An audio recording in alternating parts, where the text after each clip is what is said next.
Did you get it? Yeah.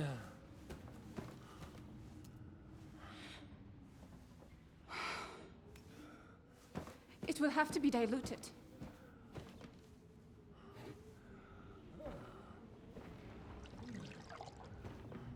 His fever is getting worse.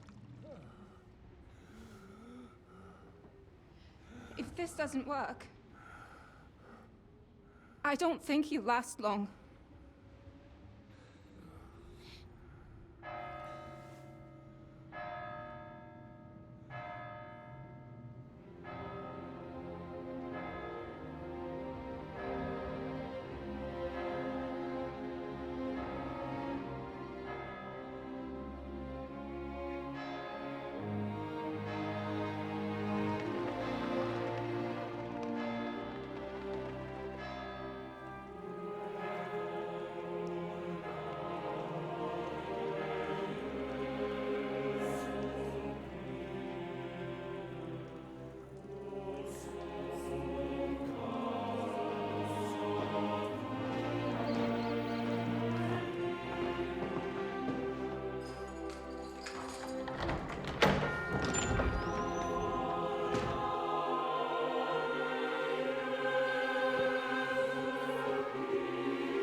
You all to be vigilant. These days we have all sorts of vagabonds, drifters, outlaws and bandits roaming the country. And we have one of those vermin here today. A fella called Hans, who is clearly not right in the head. A dangerous madman, a brawler, and a thug, the worst of all, a poacher.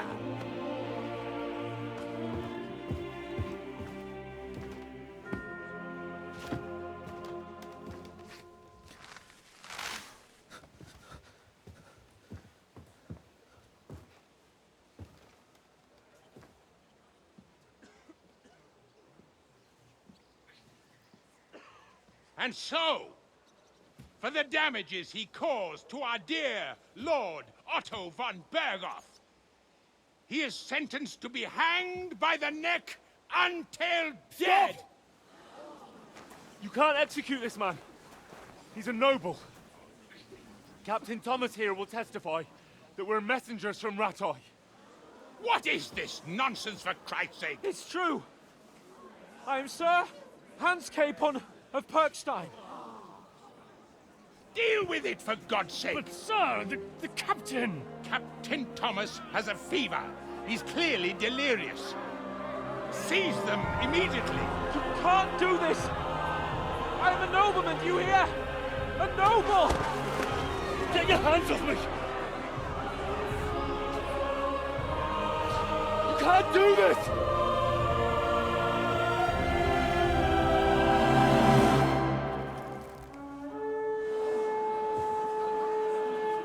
Open the gates!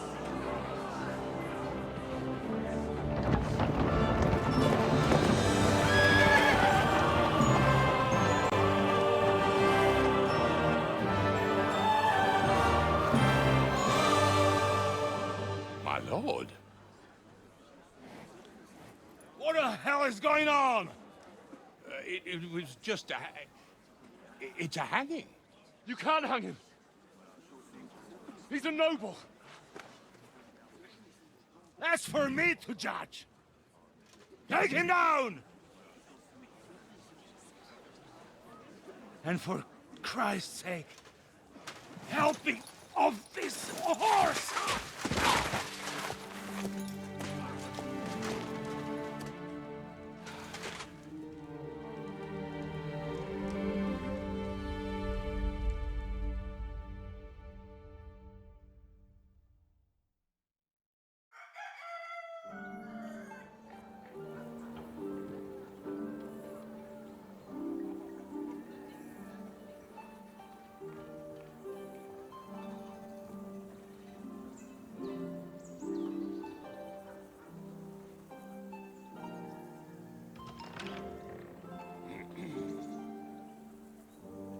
You may enter.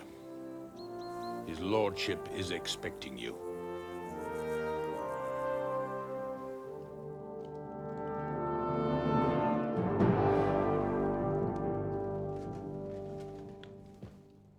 So, you're messengers from Rattay, huh? I was wondering when someone would turn up. All right, then. Let's hear it. My respects, Sir Otto. I am Sir Hans Capon of Perkstein, and this is Henry of Skalitz, my escort. Welcome to Trotsky, gentlemen. I'd greet you standing up as befits, but I'm glad I can even sit at the moment. I heard you were ambushed by outlaws. You heard right. Those bastards did a job on me. And I got out luckier than most. Almost all the others were killed, including my page and my surgeon. So there is no one here to heal me, and I will have to inform poor Albert's father that his son died in my service. I hope your health will soon be restored, sir. We shall see. But now, you tell me what happened here in Herrgottsnamen. Why did my chamberlain try to hang you, Lord Capon? In truth, the welcome we got from your Master Chamberlain was somewhat... how shall I put it?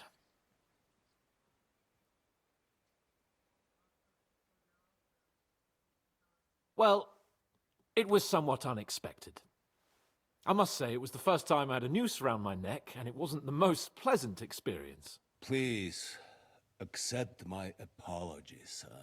And that of my chamberlain, too. Is that not so, Ulrich? I must say in his defense that he had my orders not to admit anyone to the castle, and to be cautious. I understand, sir. At home, some bandits got into Tamberg by subterfuge, and it cost us a lot of effort to reconquer it. I'm glad you understand. Anyway, let us leave this misunderstanding aside and get to the point. As far as I'm aware, Rattay showed no interest in negotiations before, either with me or with the League of Lords. True. Our houses have thus far stood on opposite sides. I should say so. Attacking Brno and Jihlava together with that renegade Sokol of Lemberg hardly inspired our sympathy. But we can all point the finger. Your League of Lords, on the other hand, abducted the king. Although I don't doubt your reasons, just as Sir Hanush did. We certainly had. The main one being that your Wenzel is an irresponsible drunkard and idler who is hurting the Empire by his inactivity. But let us leave that aside. Tell me, what does Sir Hanush have on his mind? I am all ears. Unfortunately, during the ambush, we lost the letter we were carrying, so you'll have to make do with my word of mouth. All right. Go ahead and speak. In brief, Sir Hanush, Sir Radzig, and other lords take the view that the situation has got out of control. And that's of no benefit to anyone in Bohemia, neither Wenceslas's supporters or the League of Lords. King Sigismund's actions will not lead to instilling greater order than under King Wenceslas. Quite the contrary. Let us say that maybe. What arises from it? Sir Hanush and the other lords on our side are interested in knowing what the stance of the League of Lords is at this moment, and whether they haven't perhaps reevaluated some things. In other words, whether I might betray Sigismund. I wouldn't be so bold as to suggest that, sir.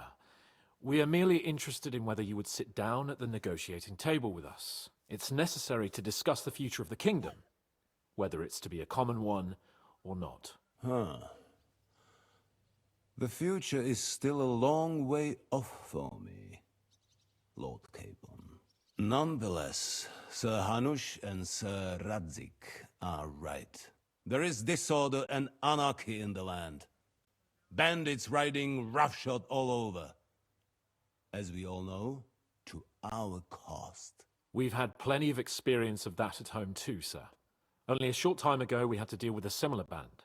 Then you will surely understand that before I begin debating who would be the better king, I must sweep my own doorstep.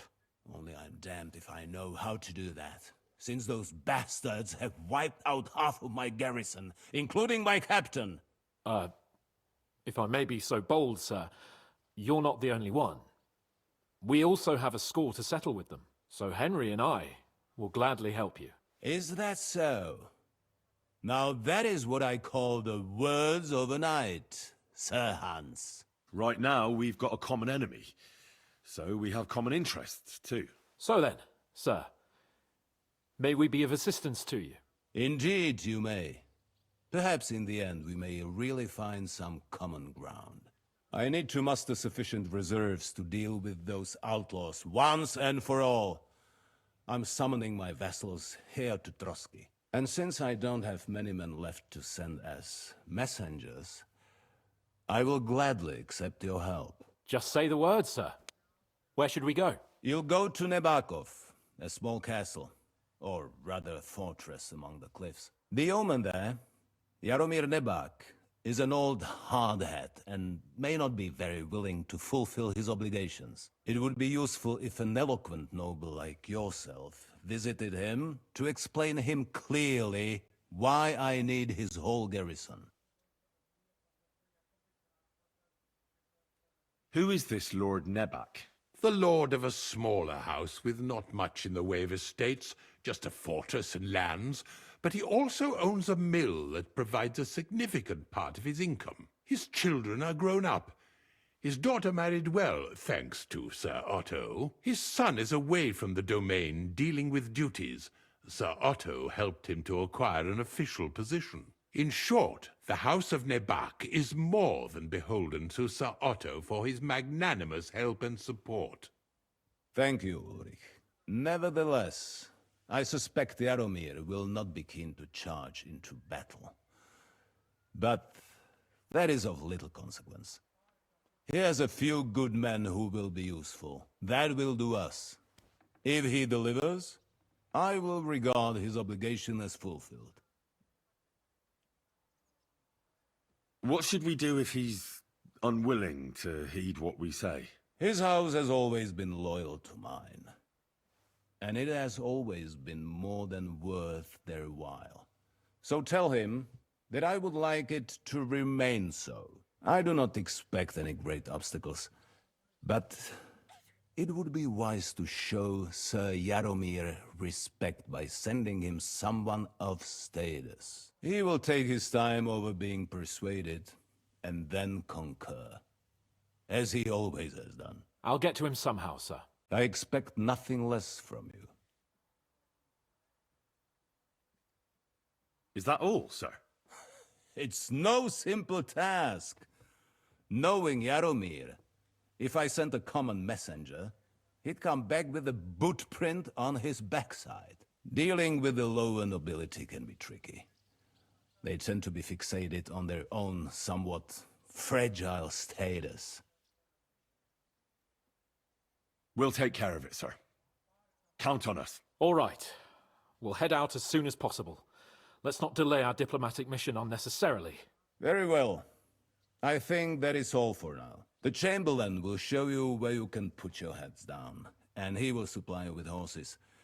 And once we have resolved this little digression, we shall talk about your own mission. Thank you, sir. May I ask something, Sir Otto? Oh. Ask away, young man. When you were ambushed, did you see those bandits? Would you recognize any of them? Henry, don't start with that again. Why do you ask? The thing is, when we were ambushed, I believe I saw among them one of the men we ran up against at home. Oh. What did he look like? Do you know his name? He's called Istvan Toth, a Hungarian noble. He wears black armor. A stocky fella, around 40. I've already told you that's nonsense. How would he be here? You only saw him from a distance, from behind. You're imagining it. And why does this Toth interest you, young man?